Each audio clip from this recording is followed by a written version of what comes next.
যদি আপোনালোকে মোৰ ভিডিঅ'বোৰ চাই ভাল পায় তেন্তে চেনেলটো ছাবস্ক্ৰাইব কৰি দিব আৰু লগতে বেল আইকনটো দবাই দিব ধন্যবাদ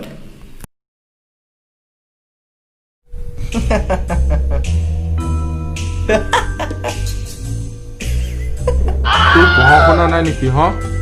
দিনডাল যে লেপটপ টিপি থাক তোৰ ৰিজাল্ট দিয়ক ৰ চাই ল'ম তোক তেতিয়া কিবা চাবও নিদিয়ে চাওঁ কি মানে টিভিয়ে চাই থাক যে এনি টাইম পঢ়া শুনা নাই ৰিজাল্ট দিয়ক ৰ চাই ল'ম তোক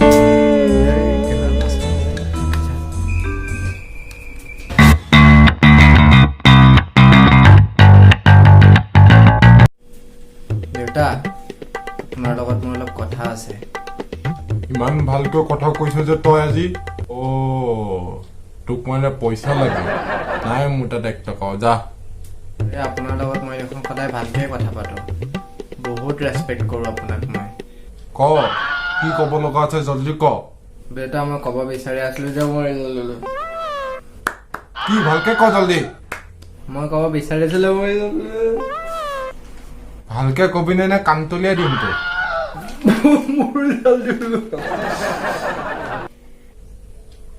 ভালকে কবি নে মই যাওঁ মোৰ ৰিজাল্ট আহি গ'ল দেউতা তই যদি দাসৰ ল'ৰাটোতকৈ বেছি নম্বৰ পাইছ তেন্তে খুব ভাল আৰু যদি তই শইকীয়াৰ ল'ৰাটোতকৈও বেছি মাৰ্কছ পাইছ তেন্তে আৰু ভাল আৰু যদি তই বৰা ল'ৰাটোতকৈ বেছি মাৰ্কছ পাইছ তেন্তে তোক মই বাইক কিনি দিম আৰু যদি কেনেবাকৈ তই কম মাৰ্কছ পালি তেন্তে খালা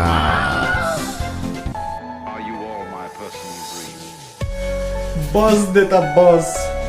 মোৰ ভেলু কি ইমানেই নে তোমালোকে যে মোক সদায় বেলেগৰ লগত কম্পেয়াৰ কৰিবা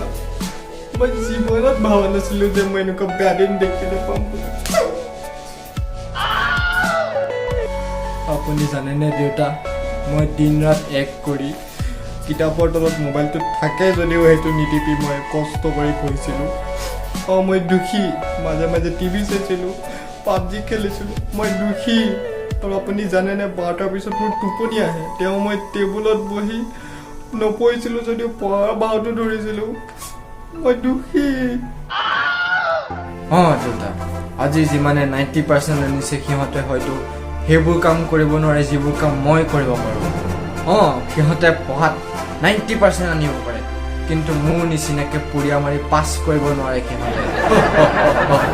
আপোনালোকক খালি 90% লাগে 90% আনাটো ইমান সহজ নহয়তো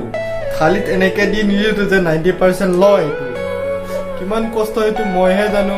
চবেই যদি 90% আনে তেন্তে তলৰ পাৰ্চেণ্টেজবোৰে বেয়া পাই যাব সেইকাৰণে সিহঁতে বেয়া নাপাবলৈ মই সেইবিলাক পাৰ্চেণ্টেজ জানো তাত মোৰ কি দুখ চবৰে ব্ৰেইন একেই নাথাকেতো কিয় যে বুজি নাপায় আপোনালোকে কথাবোৰ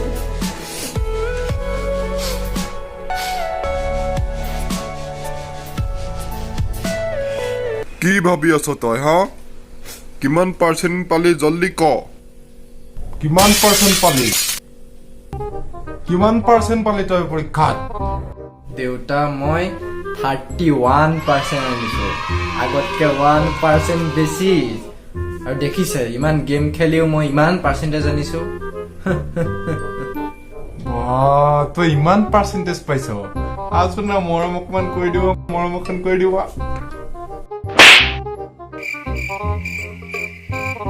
তই গেম খেলি খেলি অৱস্থা কৰিলে আজি তই ৰ আৰু কি অৱস্থা হ'ব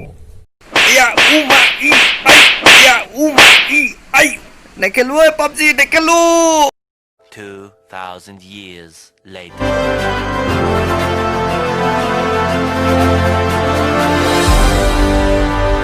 আপোনালোকক এই মুহূৰ্তৰ ব্ৰেকিং নিউজ জনাব বিচাৰিছোঁ যে তেজপুৰৰ যোনজন যুৱক গুৰুজী গৌতমে পানী কেনেকৈ খাই আৱিষ্কাৰ কৰিছিল তেখেত আমাৰ মাজত আহি উপস্থিত হৈছে আহকচোন তেওঁৰ লগত অলপ কথা পাতোঁ নমস্কাৰ গুৰুজী গৌতম নমস্কাৰ আপুনি বুজাই দিব নেকি পানী কেনেকৈ খাই কেনেকৈ আৱিষ্কাৰ কৰিলে এদিন মানে পাবজি খেলাৰ কাৰণে মোৰ ৰিজাল্ট বেয়া হৈছিল তেতিয়া মোক দেউতাই বহুত পিটিছিল তেতিয়াৰ পৰা মই বহুত মনোযোগ দি পঢ়িলোঁ আৰু আজি পানী কেনেকৈ খাই আৱিষ্কাৰ কৰিলোঁ মই পানী কেনেকৈ খাই মানে পানী সদায় চাবাই চাবাই খাব লাগে অলপ টাইম পানী মুখত থৈ পেলাই এনেকৈ দাঁতেৰে চাবাই চাবাই পানী খাব লাগে আৰু ভাত খোৱাৰ প্ৰায় আধা ঘণ্টাৰ পিছত পানীটো খাব উত্তম অতি উত্তম মই আজিৰ পৰা এনেকৈ খাবলৈ চেষ্টা কৰিম আমি গুৰুজী গৌতমৰ লগত পুনৰ কথা পাতিম এতিয়ালৈ বিদায় লৈছোঁ ধন্যবাদ